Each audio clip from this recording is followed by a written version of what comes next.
Há praticamente um ano fizemos um pequeno vídeo nesse canal que hoje decidimos refazer. Minissérie onde mostramos algumas marcas automotivas que investiram na Fórmula 1. Achando que com sua marca prestigiada e dinheiro, dominar o circo da Fórmula 1 seria fácil, mas ao chegar, deram de cara com um muro enorme, onde a marca em questão se transformou em Logan Sargent e bateu com tudo na parede, deixando pelo caminho uma marca de absoluta decepção. Assim como Lamborghini, Bugatti e Peugeot, que contamos no capítulo passado, agora vamos falar de outras 3 marcas que também investiram na Fórmula 1, mas fracassaram ainda mais que Nicolas Latifi. Então, senhoras e senhores, sem mais delongas, sejam bem-vindos ao volume 2 de marcas automotivas que fracassaram na Fórmula 1.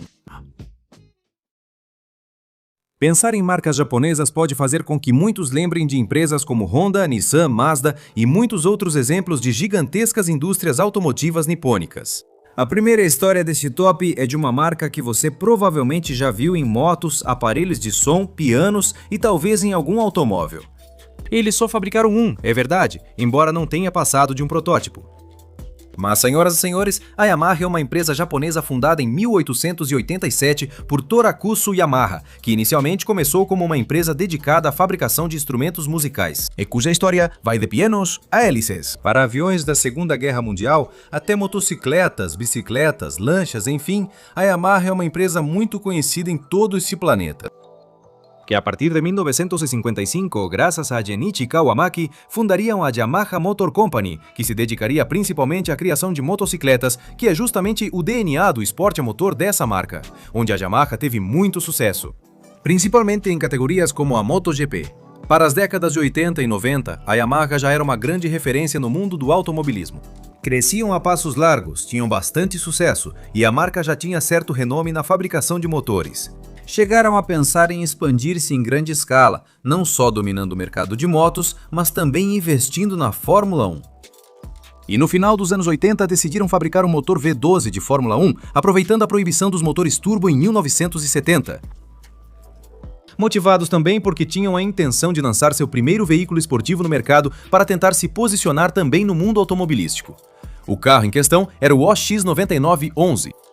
Retornando à Fórmula 1 em 1989, eles estrearam no Grande Circo como fornecedores de motores para a equipe alemã SEC Sexby. E obviamente, como um fornecedor de motores completamente novo na Fórmula 1, era normal e esperado que cometessem erros, mas o problema é que os erros da marca japonesa foram enormes. O motor que eles projetaram se chamou Yamaha OX88, que, como eu comentei, era um motor V12, mas o problema é que a maioria dos motores naquela época na Fórmula 1 entregava cerca de 750 cavalos de potência, e esse motor mal entregava 600. Além disso, ele falhava mais do que uma espingarda de festa junina, e todos esses erros foram atribuídos inicialmente à sua inexperiência no desenvolvimento desse tipo de motor. Além disso, de forma inexplicável, a Yamaha designou apenas 5 engenheiros para o projeto e desenvolvimento, achando que o que faziam no motociclismo iria funcionar também no mundo da Fórmula 1. O motor era tão ruim que o Saxon Saxby teve desempenho patético e só se classificou para 2 GPs em 1989. Um desses grandes prêmios foi o do Brasil, onde o piloto Bernd Schneider bateu na volta 36, e o outro no Japão, onde não puderam competir devido à falha no câmbio. O desastre foi tão grande que Saxby desapareceu como equipe da Fórmula 1 após aquela temporada. E o nível de decepção foi tão grande que o pessoal da Yamaha preferiu recuar e não competir na temporada de 1990. O plano deles era, olha, vamos nos resguardar por um tempo, refazer o motor, voltar e dominar a Fórmula 1. Comemos um sushis, brindamos com saquê e nos preparamos para vencer a Honda. Era isso que esses gênios pensavam, não tenho provas nem dúvidas. Então, depois dessa pausa em 1990, eles voltaram em 1991 com um novo motor V12 chamado OX99. No final, eles conseguiriam, chegar a um acordo com a equipe Brabant para fornecer motores naquela temporada. Mas as coisas continuaram exatamente do mesmo jeito, já que o OX99 era apenas um pouco melhor que o OX88. De modo geral, houve apenas um pequeno aumento de potência, onde foram um pouco melhores do que com o motor anterior, mas onde realmente houve um salto de qualidade foi na confiabilidade, conseguindo não quebrar o motor a cada 2 segundos. Assim, em 1991 conseguiram se classificar para mais grandes prêmios, mas ainda estavam longe dos rivais. Embora tenham conseguido como melhor resultado em toda a temporada um 5º lugar no Grande Prêmio do Japão, enquanto eles comemoravam um 5º lugar, a Honda voltava a vencer na Fórmula 1 com a equipe McLaren. Um spoiler. Com a marca japonesa, as coisas não melhorariam nos anos seguintes. Em 1992, forneceram motores à Jordan, mas a situação voltou ao caos, com 13 abandonos em 16 corridas por falta de confiabilidade. 1993 talvez fosse a última chance da Yamaha vencer na Fórmula 1, ou a hora de sair. E para essa temporada decidiram abandonar o motor V12 e focaram em um motor V10 que batizaram como AX10A, com o qual, finalmente, depois de tanto tempo, conseguiram alcançar os 700 cavalos de força. Nesta temporada, eles se uniram à equipe Tyrrell, mas apesar da velocidade, continuavam pouco confiáveis. Mas Tyrrell e Yamaha acreditavam que, após resolver os problemas de confiabilidade, os resultados apareceriam. Em 1994, a Fórmula 1 mudou novamente a história, aumentando a competitividade e permitindo somar pontos de forma consistente. Assim, voltou a ser uma das melhores. A Fórmula 1 se destacou novamente no GP da Espanha de 1994. Desde 1995, a Yamaha ficou estagnada no desenvolvimento dos motores e, para piorar, a Tyrrell entrou em crise. Portanto, os resultados não vieram nessas temporadas e a Tyrrell preferiu passar a ser equipada com motores Ford a partir de 1997. E isso, novamente, poderia significar o fim da Yamaha na Fórmula 1, mas eles teriam uma nova oportunidade de alcançar o sucesso ou definitivamente sair pela porta dos fundos da Fórmula 1 em 1997. Quando a Arrows, que recentemente havia sido adquirida por Tom Walkinshaw, decidiu ser equipada com motores Yamaha naquele 1997. E para falar a verdade, essa equipe tinha muita ambição pela frente. Eles queriam ser uma equipe vencedora e mostraram isso ao contratar Damon Hill, campeão mundial de 1996, que saiu da Williams para se juntar ao time. Assim, Arrows e Yamaha teriam o número 1 no carro, o que era ótimo para a publicidade. Mas, mesmo sendo campeão mundial, sem um bom carro é difícil obter resultados. Infelizmente para a Yamaha, o motor ainda era pouco competitivo. Apesar disso, tiveram grande chance de vencer o Grande Prêmio da Hungria, onde Hill e a Arrows estavam dominando a corrida. Num circuito onde o motor não é tão importante, isso seria irrelevante se Hill vencesse a corrida. Durante a corrida, ultrapassou Jacques Villeneuve e Michael Schumacher, assumindo a liderança e ficando perto da primeira e provável única vitória da Arrows. Até que um problema hidráulico surgiu nas últimas voltas e ele acabou perdendo a corrida. Apesar da falha, terminou em segundo, garantindo o segundo pódio da Yamaha na Fórmula 1. Porém, o resultado foi agridoce, pois esteve perto da vitória. Infelizmente para a marca nipônica, essa corrida e temporada foram a ferida fatal do projeto da Yamaha na Fórmula 1, que após esse ano se retirou e não voltou mais ao mundo dos carros mais rápidos do planeta. Ficando assim como um dos fabricantes de motores com mais grandes prêmios disputados sem conquistar uma única vitória no grande circo. E para piorar ainda mais, o Yamaha OEX 9911, o carro com o qual eles iam estrear na indústria dos superesportivos, pôde ser finalizado, mas nunca foi lançado, pois no ano previsto houve o estouro da bolha no Japão, que paralisou a compra de veículos. O que foi praticamente a morte do projeto de carros da Yamaha e a primeira história do dia do nosso volume 2 de marcas automotivas que fracassaram na Fórmula 1. A Rússia, antes de entrar em modo de guerra, buscava ter presença no mundo do automobilismo e no mercado de veículos. No automobilismo, muitos pilotos estrearam em várias categorias, destacando-se os que chegaram à Fórmula 1 como Vitaly Petrov, Nikita Mazepin e Daniel Kvyat. Além disso, a Rússia tinha seu grande prêmio no horrível circuito de Sochi, e no ano de 2007, uma empresa russa tentou chamar a atenção do mundo produzindo superesportivos. Marussia Motors foi uma empresa russa que criou carros esportivos como o V1, o V2 ou utilitários como o F2 SUV. E essa foi uma empresa fundada no ano de 2007 por Nikolai Fomenko, Andrei Sheklakov e Libor Julaza, lançando seu primeiro esportivo no ano de 2009. Algo que é muito importante ressaltar é que essa marca teve ambições muito grandes desde a sua fundação, já que eles queriam ser algo como a Ferrari russa, e pensaram que a melhor maneira de alcançar esse sonho era se colocar no mesmo nível que o lendário fabricante italiano. Ou seja, entrar na Fórmula 1 e usá-la como a maior vitrine para a marca. E essa oportunidade viria muito em breve, no ano de 2010. Já que nessa época, 3 novas equipes se integraram à Fórmula 1, HRT, Lotus, que se transformaria em Caterham, e Virgin Racing, propriedade de Richard Branson, que se aliou ao pessoal da Manor. Num primeiro momento, a Marussia se integrou a essa equipe como um dos sócios, mas achando que isso não seria suficiente, em novembro dessa mesma temporada, acabaram comprando uma participação majoritária na equipe e, para 2011, nasceria a Marussia Virgin Racing. O plano dos russos ia bem, mas havia um grande problema. A equipe era muito pequena. Na verdade, se compararmos com as verdadeiras equipes pequenas daquela época, eles eram ainda menores. Eles sempre ficavam entre os últimos nas tabelas de construtores, e em 2010 e 2011 foram a pior escuderia do campeonato. Obviamente, eles nunca se pareceriam com a Ferrari, sempre ficando nas últimas posições. Eles decidiram seguir em frente, investir mais dinheiro e em 2012 a equipe passaria a se chamar apenas Marussia Fórmula 1. A base dos monopostos que usavam no campeonato era a mesma construída em anos anteriores, e eles não fabricavam seus próprios motores, pois seria muito caro fazer isso logo de início, então pagavam a Cosworth para fornecer os motores. E o carro deles da temporada de 2012 foi projetado por Nikolai Fomenko, além de John McKillian e até mesmo Pat Simmons trabalhou como consultor técnico nesse carro, que foi batizado como Senhor 01. Mas apesar dos investimentos feitos pela equipe, a competitividade continuava sendo bastante ruim. Seus rivais eram os mesmos de sempre, que estrearam em 2010 e nunca chegaram perto das equipes do meio do pelotão. Seu melhor resultado naquela temporada foi um 12º lugar no GP de Singapura.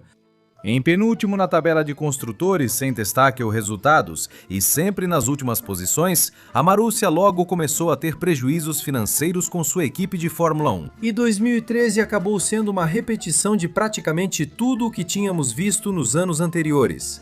Ficaram mais uma vez em penúltimo na tabela, sem marcar nenhum ponto. 2014 não parecia promissor para a marca russa, pois no fim de 2013 a empresa saiu da equipe e logo a Marussia sumiria por questões financeiras e desentendimentos com o governo russo. Mas a equipe continuava operando com o nome de Marussia, mas aqui aconteceria um milagre e ao mesmo tempo uma desgraça. Na temporada, os pilotos foram Jules Bianchi, protegido da Ferrari, e o britânico Max Chilton. No Grande Prêmio de Mônaco, Bianchi realizou a difícil tarefa de colocar seu carro na 9ª posição, marcando os primeiros e únicos pontos da equipe na Fórmula 1. Infelizmente, no Grande Prêmio do Japão daquela temporada, Bianchi sofreu um acidente fatal ao perder o controle do carro e colidir com um guindaste que retirava outro monoposto no circuito.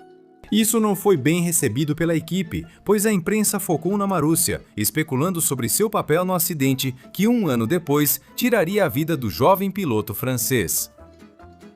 E a situação não iria melhorar em nada, porque durante aquele 2014 eles entraram em crise econômica e, junto com a Caterham, nem sequer conseguiram disputar os grandes prêmios dos Estados Unidos e do Brasil. E no final, a equipe acabou entrando em administração judicial. Além disso, as poucas pessoas que restaram da extinta empresa de automóveis russa saíram definitivamente da equipe. E após solicitar a administração judicial, a Manor acabou retomando o controle da estrutura, mas teria que competir sob o nome de Manor Marussia Formula 1 Team, até que em 2016 pôde finalmente mudar para Manor Racing. Desvinculando-se assim totalmente da marca russa que desejava, sonhava ser como Lamborghini, como Porsche ou como Ferrari, e no final, sua ambição em voar alto demais os levou não só a perder na Fórmula 1, mas realmente a perder absolutamente tudo. Sendo assim, essa é a segunda história do nosso vídeo sobre marcas automotivas que fracassaram no mundo da Fórmula 1. A última marca do dia vai nos fazer voltar a olhar novamente para o país do sol nascente, para relembrar uma história que envolveu queimar dinheiro de forma absurda e em proporções bíblicas. Uma marca que achou que jogando dinheiro fora de maneira absurda e irresponsável era a forma mais fácil e suficiente de alcançar o sucesso na Fórmula 1, mas que no final acabou sendo lembrada nesse mundo apenas como o maior fracasso da própria história da categoria. Um fracasso tão gigante quanto a própria marca em si. O gigante japonês Toyota, a empresa automobilística nipônica fundada em 1937 por Kiichiro Toyoda, uma marca conhecida por fabricar todos os tipos de veículos, caminhonetes, utilitários, esportivos e muito mais, que nunca esteve alheia ao mundo do automobilismo. Antes de entrar na Fórmula 1, a Toyota já tinha reputação no automobilismo.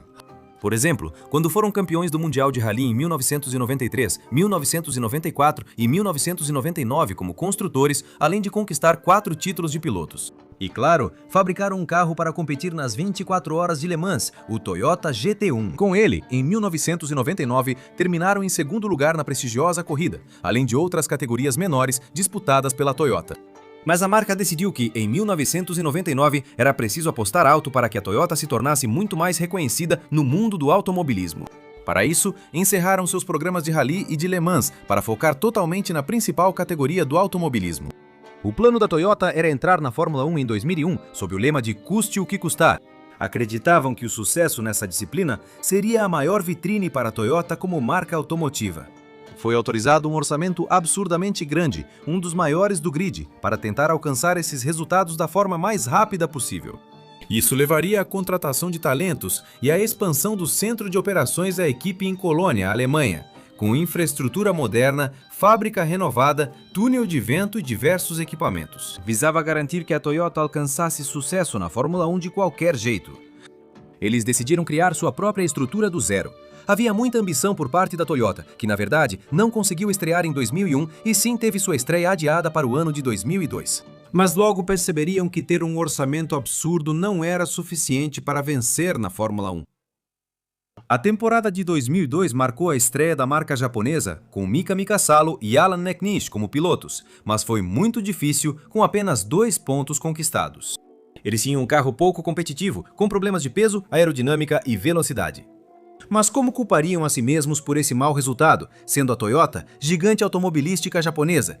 Em vez disso, responsabilizaram os pilotos e eles foram demitidos para, em 2003, contratar Olivier Panis e Cristiano da Mata, mas a situação realmente não mudou muito. A Toyota continuou tendo resultados discretos, onde só conseguiu somar 16 pontos em toda a temporada e terminou em 8º na tabela de construtores, muito longe dos objetivos e ambições que a Toyota tinha. E 2004 também não seria muito diferente. Na verdade, Cristiano apresentou o carro do campeonato de Fórmula 1 em público e a reação foi de surpresa para quem acompanhava a Fórmula 1. Y 2004 tampoco es como que sería muy diferente. De hecho, Cristiano da Mata llegó a criticar el monoplaza en público y la reacción desde Japón fue un rotundo "¿Sí, pendejo?". E por causa disso, ele foi demitido. Mas isso não impediu que somassem apenas 9 pontos em todo o ano, terminando novamente em 8º no campeonato de construtores. Curiosamente, nesta temporada foram acusados de espionagem industrial contra a Ferrari, o que levou a uma autorreflexão sobre possíveis erros.